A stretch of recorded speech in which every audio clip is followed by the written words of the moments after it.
Hey, I'm Paul Chapman. I'm on the missions team here at Fellowship Bible Church, and this is my friend Jason Duncan, and he's joined me for the scripture that we're reading here today. And I tell you, as I'm reflecting on these, kind of the body of Paul's letter to Philemon, a couple things stood out. Well, one of them, he was quite forward, don't you think?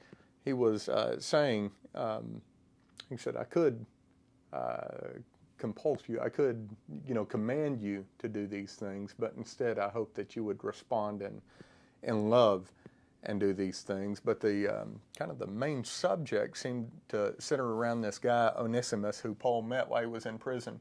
And Onesimus in the Greek meant useful. And so he had those play on words. Once he was useless to you, he ran away, he was a slave, ran away, and may have taken some things.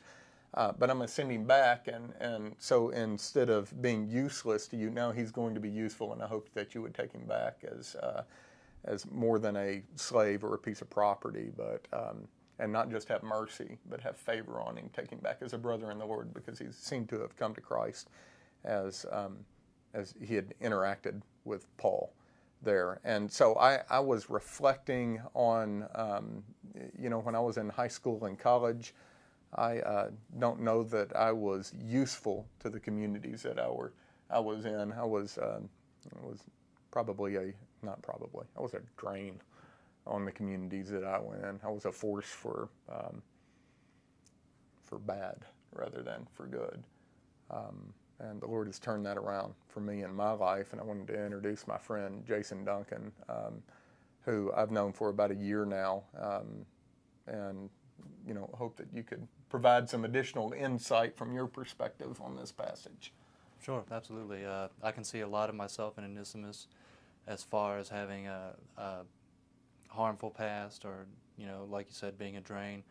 And I think this passage speaks a lot to the changing effect that salvation through Jesus can have on us, and how we as people can change. Not necessarily by our own power, but that we can go from being a force for bad or a force for evil to being a force for good. And I think this passage speaks to that as far as Onesimus is concerned, but also how we should embrace our brothers and our sisters, regardless of their past. When they come and they're ready to serve, that we should recognize the usefulness in them.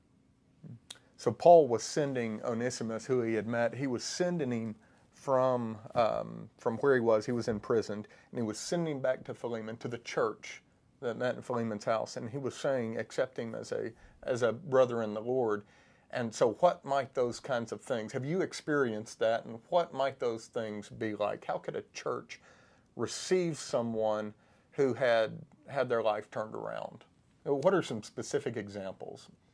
Specifically in my own life, here at Fellowship Bible Church, I was recruited, so to speak, while I was still incarcerated.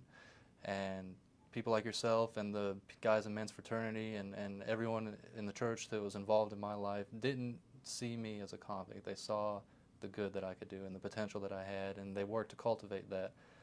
And since I've come out, it's a whole new world. There's no judgment. There's only support. There's only friendship, and it's been a wonderful thing, and I wouldn't be doing as well as I am without it. So tell me what are you looking at in the future then? In the future, I want to serve. I want to give back. I want to help. I want to reach out to brothers that were in the same position I was in and show them that you can get out, you can change your life around, you can do well, and this is how it worked for me. Yeah. So what about you? Are there instances in your life, or maybe if you're reading this, if you were like I was or like Duncan was, where you sucked life from the community and now you're giving it back? If you would just comment there, we'll try to get a discussion going.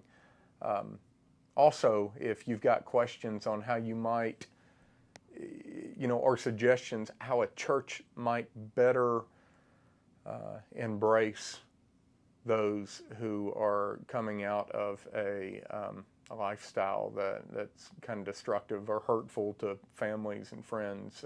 Let's see if we can't get something interesting and useful going here in this discussion.